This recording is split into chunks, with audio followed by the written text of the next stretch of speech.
Hello everyone, आपका हमारे YouTube channel पर स्वागत है। तो आज इस वीडियो में हम बीए प्रोग्राम सेकंड सेमेस्टर का एनसीईआरटी या रेगुलर से अगर आप है या आप अगर सोल से कर रहे हैं तो भी आपका पॉलिटिकल साइंस का अगर एग्ज़ाम है तो मैं आपको यूनिट 1 के इम्पोर्टेंट क्वेश्चंस बताने वाली हूँ। ठीक है, तो चलिए स्टार्ट करते हैं।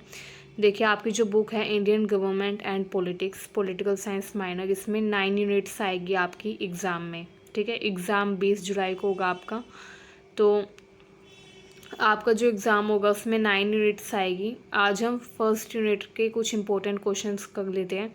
ठीक है, फर्स्ट यूनिट में जो भी इम्पोर्टेंट क्वेश्चंस है जिनके एग्ज़ाम में आने के काफ़ी चांसेस है, जो काफ़ी बार एग्ज़ाम में पूछे भी गए हैं, वो क्वेश्चंस मैं आपको इस वीडियो में बताने वाली हूँ ताकि आपकी हेल्प हो एग्ज़ाम में। ठीक है, हम English medium and Hindi medium दोनों मीडियम में जानेंगे क्वेश्चंस को, ताकि दोनों मीडियम के स्टूडेंट्स की हेल्प हो सके, क्योंकि एग्ज़ाम तो दोनों मीडियम के स्टूडेंट्स को देना है। तो इम्पोर्टेंट क्वेश्चंस इस वीडियो में हम जानेंगे जिनके एग्ज़ाम में आने के काफ़ी चांसेस होते हैं। ठीक है, वीडियो स्टार्ट करने से पहले मैं आपसे रिक्वेस्ट करना चाहूँगी, अगर आप हमारे चैनल पर नए आए हैं तो हमारे चैनल को ज़रूर सब्सक्राइब करें। ठीक है, तो चलिए स्टार्ट करते हैं। ये देखिए, संविधान क्या है, भारतीय संविधान की मुख्य विशेषताओं को संक्षेप में समझाइए। ये क्वेश्चन भी काफ़ी इंपॉर्टेंट है। इसमें आपको बताना है कि संविधान क्या होता है। ठीक है, संविधान की मुख्य विशेषता क्या क्या है, ये सब इसमें आपको बताना है। दूसरा क्वेश्चन देखिए, मौलिक अधिकारों से आप क्या समझते हैं? भारतीय संविधान द्वारा भारतीय नागरिकों को प्रदत्त विभिन्न अधिकारों की चर्चा करो। इसमें मौलिक अधिकार क्या होते हैं, कितने मौलिक अधिकार हैं, मौलिक अधिकार कौन से भाग में है, कौन से अनुच्छेद में है। ठीक है, मौलिक अधिकारों की खास बात क्या है। जैसे मौलिक अधिकार जस्टिशिएबल होते हैं, मतलब कि मौलिक अधिकार जो है वो उनका कोई उल्लंघन नहीं कर सकता है। इवन जो गवर्नमेंट है, जो सरकार है, वो भी मौलिक अधिकारों को हमसे नहीं छीन सकती। ठीक है, अगर किसी व्यक्ति के मौलिक अधिकारों का हनन होता है तो वो आर्टिकल 32 के तहत सुप्रीम कोर्ट में और आर्टिकल 226 के तहत हाई कोर्ट में यानी कि उच्च न्यायालय में जा सकता है अपने अधिकारों की पूर्ति के लिए।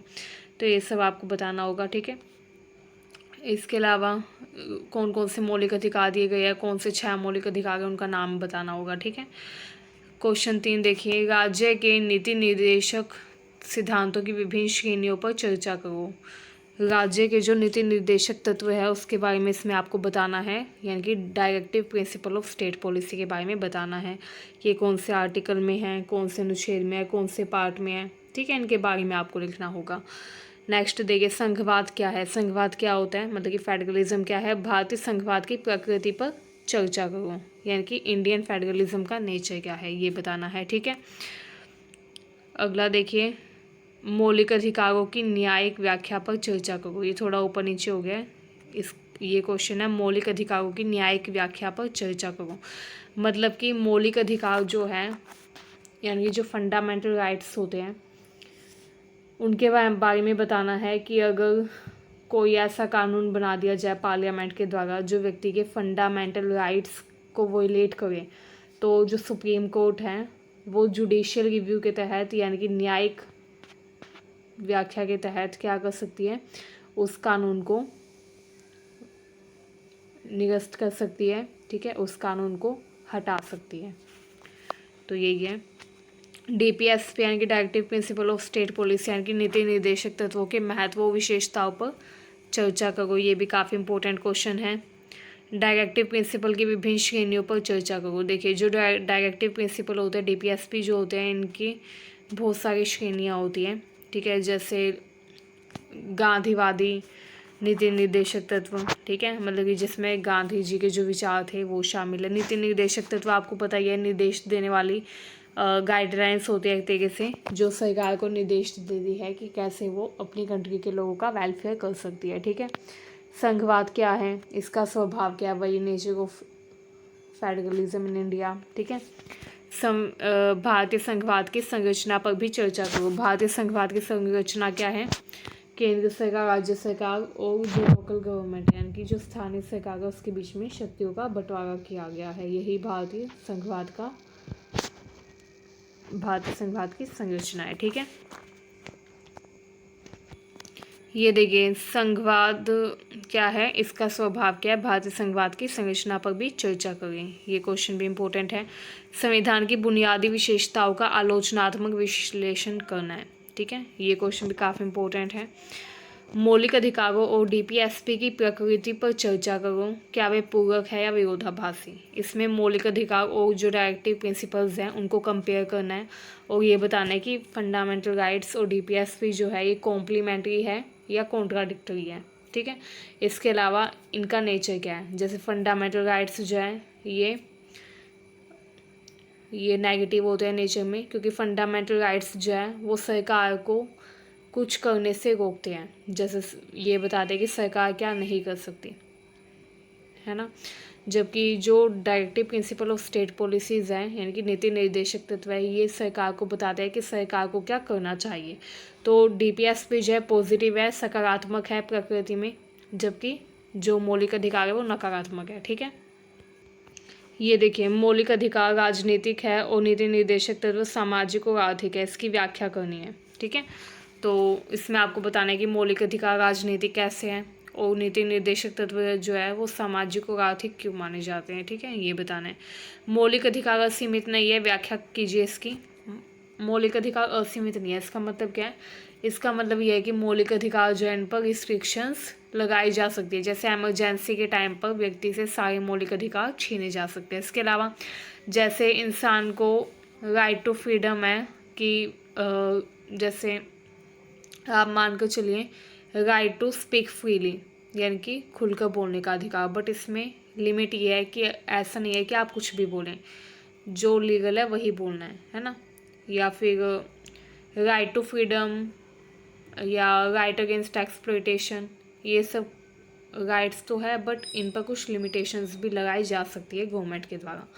ठीक है, इसके अलावा भारतीय संविधान स्वरूप में संघीय और भावना में एकात्मक है। भारतीय संविधान जो है स्वरूप में संघीय है और भावना में एकात्मक है, इसको स्पष्ट करो। मतलब कि भारतीय संविधान जो है ये देखने में तो ये लगता है कि फेडरल है, लेकिन अगर इसको खुलकर महसूस किया जाए, पढ़ा जाए, तो ये पता चलता है कि एकात्मक है। जैसे दिखाया तो ये ज़्यादा है कि केंद्र सरकार, राज्य सरकार और स्थानीय सरकार तीनों के मध्य शक्तियों का बंटवारा किया गया समान रूप से, बट अगर हम अच्छे से सोच विचार करें तो ये पता चलता है कि सबसे ज़्यादा पावरफुल केंद्र सरकार को ही बनाया गया है।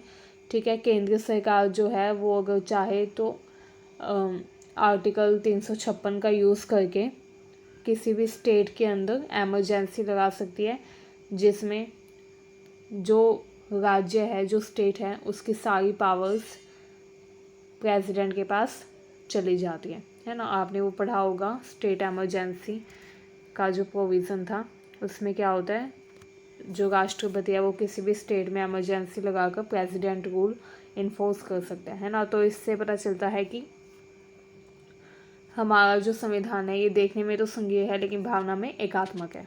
तो इस तरीके से आप बता सकते हैं। चलिए अब इंग्लिश मीडियम के क्वेश्चंस देख लेते हैं, पॉलिटिकल माइनर के यूनिट 1 के।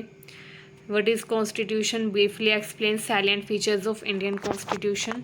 ठीक है, what do you mean by fundamental rights, discuss different rights provided by Indian constitution to Indian citizens, discuss different category of directive principle of state policy. What is federalism, discuss the nature of Indian federalism, discuss judicial interpretation of fundamental rights, discuss importance and features of DPSP, यानी कि DPSP की importance और feature बताने हैं। ठीक है, next देखिए discuss different category of DPSP। इसमें DPSP यानी कि directive principle of state policy की डिफरेंट कैटेगरीज लिखनी है, जैसे गांधीयन प्रिंसिपल, लिबरल प्रिंसिपल्स, ये सब। ठीक है, what is federalism, what is it's nature, also discuss the structure of Indian federalism, ये सब बताना है। Critical analyse basic features of Indian constitution, यानी कि इंडियन कॉन्स्टिट्यूशन के जो बेसिक फीचर्स हैं उनको एनालाइज करना है critically. Discuss the nature of fundamental rights and DPSP और फंडामेंटल राइट्स का नेचर बताना है, वो कॉम्प्लीमेंट्री है या कॉन्ट्राडिक्टरी। ये देखिए discuss the nature of fundamental rights and DPSP, are they complementary और contradictory. Fundamental rights are political and directive principles are social and economic. Explain, यानी कि इसको एक्सप्लेन करना है, ठीक है। Fundamental rights are not limitless, इसमें भी ये बताना है कि फंडामेंटल राइट्स पर लिमिट लगाई जा सकती है, ठीक है। क्वेश्चन 14 देखिए, Indian constitution is federal in form and unitary in spirit. Indian constitution जो है फेडरल है संरचना में और यूनिटरी है स्पिरिट में। तो इसको एक्सप्लेन करना है। तो मुझे उम्मीद है आपके क्वेश्चंस अच्छे लगे एंड ये आपके एग्ज़ाम के पर्सपेक्टिव से काफ़ी इंपॉर्टेंट क्वेश्चंस हैं। ये यूनिट 1 के क्वेश्चंस थे। यूनिट 2 के क्वेश्चंस हम आपको नेक्स्ट वीडियो में बता देंगे, ठीक है। फ़िलहाल यूनिट 1 जो है उसके लिए अगर आप इन क्वेश्चंस को प्रिपेयर कर लेंगे तो काफ़ी हद तक यूनिट 1 आपकी कंप्लीट हो जाएगी, ठीक है। यूनिट 1 में ये क्वेश्चंस काफ़ी इंपॉर्टेंट हैं एंड अक्सर यही क्वेश्चंस यूनिट 1 में से पूछे जाते हैं। नेक्स्ट वीडियो में मिलते हैं यूनिट 2 के इम्पोर्टेंट क्वेश्चंस के साथ। तो ऐसी ही इम्पोर्टेंट जानकारियों के लिए एंड ऐसे इम्पोर्टेंट क्वेश्चंस जानने के लिए सब सब्जेक्ट के, आप हमारे चैनल को सब्सक्राइब करना बिल्कुल ना भूलें, ठीक है। Thank you for watching this.